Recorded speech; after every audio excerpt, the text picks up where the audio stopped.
नमस्कार, शुभ सकाळ सर्वांना. तुम्हा सर्वांचे सरस्वती व्लॉग मराठी चॅनलवर अगदी मनापासून स्वागत आहे.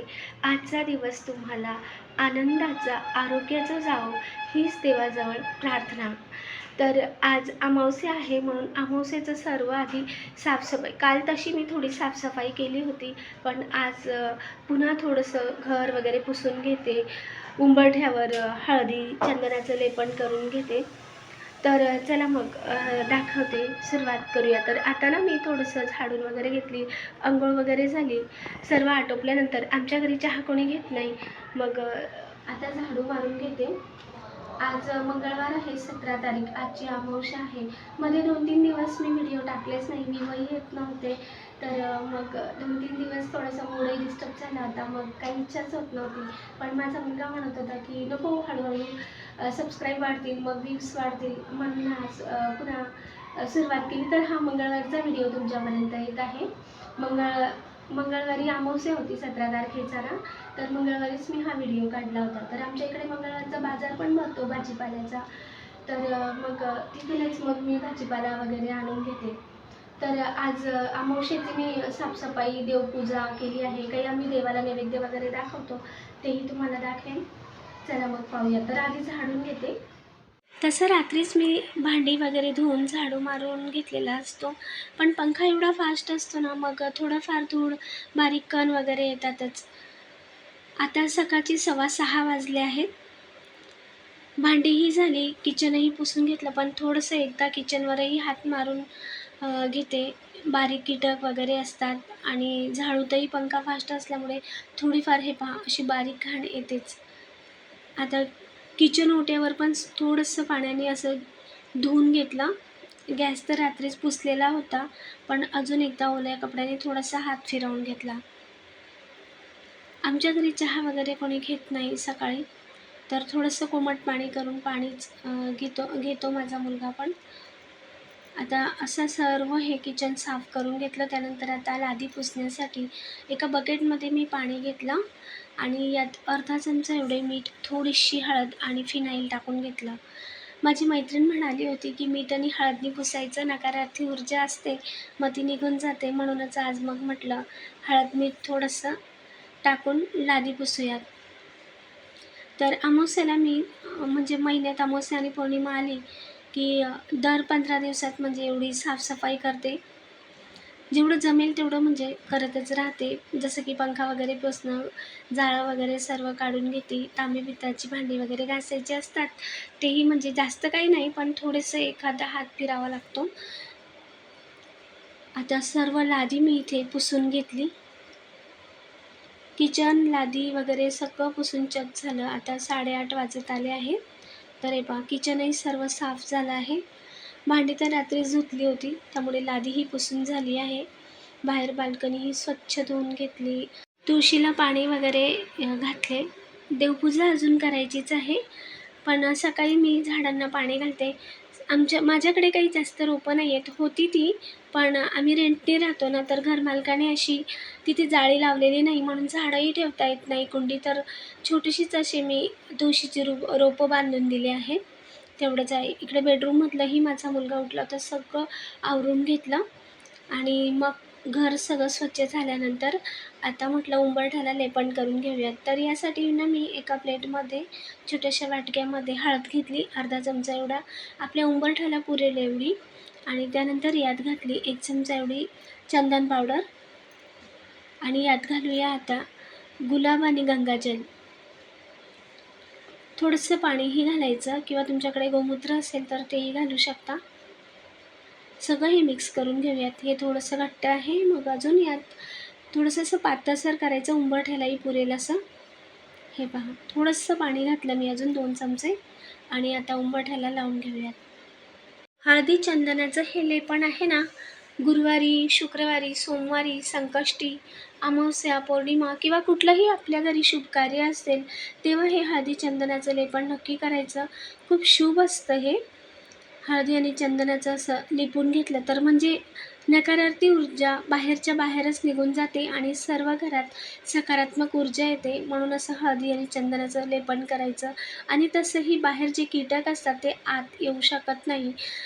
तर असं म्हणजे शास्त्रीय कारण आहे आणि वैज्ञानिकसुद्धा कारण आहे. म्हणून कुठलंही आपल्या घरी शुभ कार्य असलं तर असं हळदी आणि चंदनाचं लेपन करून घ्यायचं. आता जी बारीक छोटीशी कळ होती ती सुद्धा मी अशी हळदी चंदनाने अशी लिपून घेतली. म्हणजे पूर्ण उंबरठाच असा हळदीने आपण लिपून घ्यायचा आणि जे खाली थेंब पडतात ते असे कपड्याने पुसून घ्यायचे. आता रांगोळी मी स्वस्तिकपासूनच सुरुवात करते. तर उजव्या हाताकडून स्वस्तिक काढून घेऊयात. तर इथे अगदी साधा सोपं असंच मी दोघं बाजूला स्वस्तिक काढते. आधी सफेद रांगोळीने स्वस्तिक काढून घेतलं आणि मग त्यानंतर त्याला पसरवून आतमध्ये अशा हिरव्या रंगाने पुन्हा स्वस्तिक काढलं. तर हे पहा, छोटीशी आणि साधी सोपीच अशी रांगोळी काढते. आतमध्ये असे डॉट लाल रंगाचे टाकून घेतले. थोडंसं असं गोल करायचे आणि यावर अजून असे पिवळ्या रंगाचे असे डॉट ठेवले. तर हे पहा, याच पद्धतीने दुसऱ्या बाजूलाही करून घेतलं.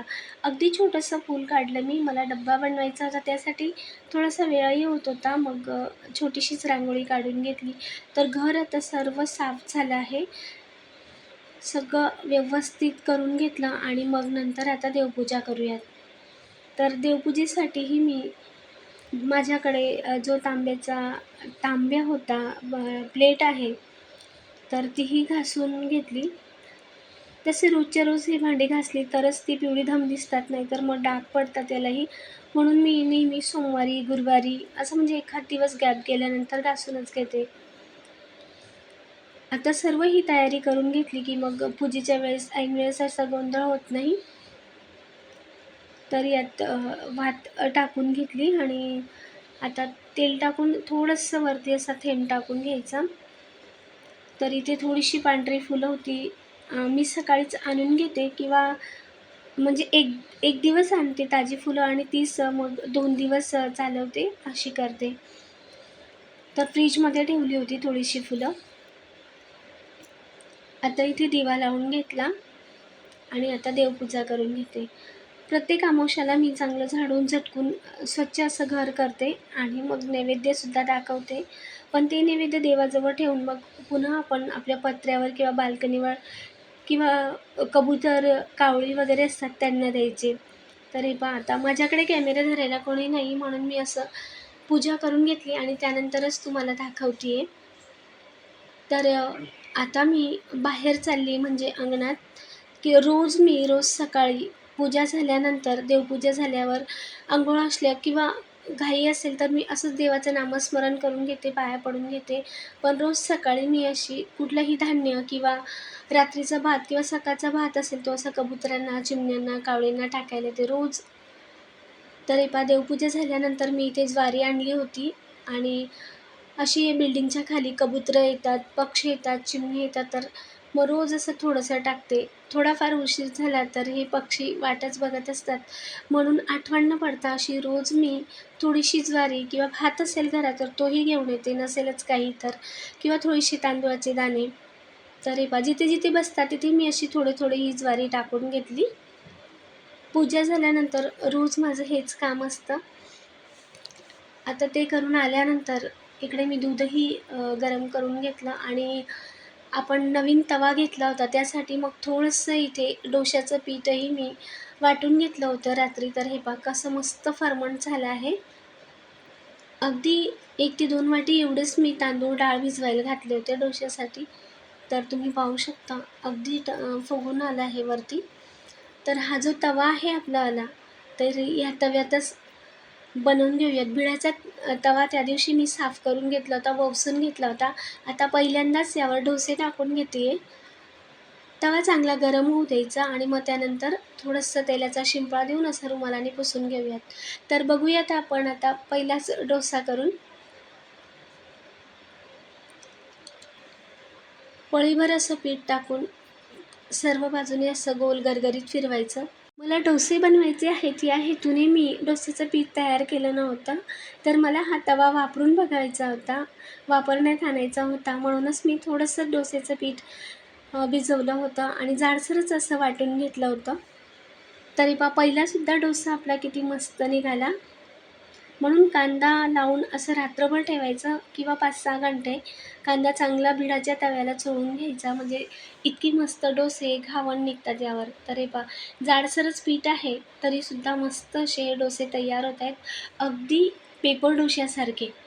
तर आधीचे 2-3 डोसे मी ना बाहेर कबुतरांना टाकणार आहे. तर अगदी मस्त काम करतो आहे बिडाचा तवा. अजिबात काळा डोसा निघत नाही आहे. म्हणजे आपला जो हा तवा आहे बरोबर असा स्वच्छ झाला आहे. तर आता डोसे आपण बनवू शकता किंवा कुठलेही पदार्थ यात आता घावण, पोळी वगैरे बनवू शकतो. तर इथे मी जेवढं पीठ होतं तेवढे डोसेही बनवून घेतले. खूप मस्त कुरकुरीत डोसे झाले होते. तर आमच्या इकडे ना मंगळवारचा बाजार भरतो, तर त्यासाठीच मी तयारी करून घेतली आणि आता मंगळवारच्या बाजारात थोडाफार मस्त असा भाजीपाला भेटतो म्हणून तोच आणायला जायचा होता मला. डोसे करून घेतले, जेवणाचंही थोडंसं आटपून घेतलं, त्यानंतर भांडी धुवून पुन्हा जिथल्या तिथे वस्तू ठेवून घेतलं आणि साडी नेसून म्हटलं आता बाजारात जाऊयात.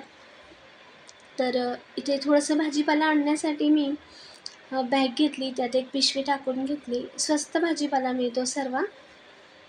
तर चला मग आता निघूयात. तर आमच्या इकडे मस्त ताज्या-ताज्या फ्रेश अशा भाज्या असतात. तर अगदी ताज्या आणि हिरव्यागार अशा भाज्या आहेत सर्वच.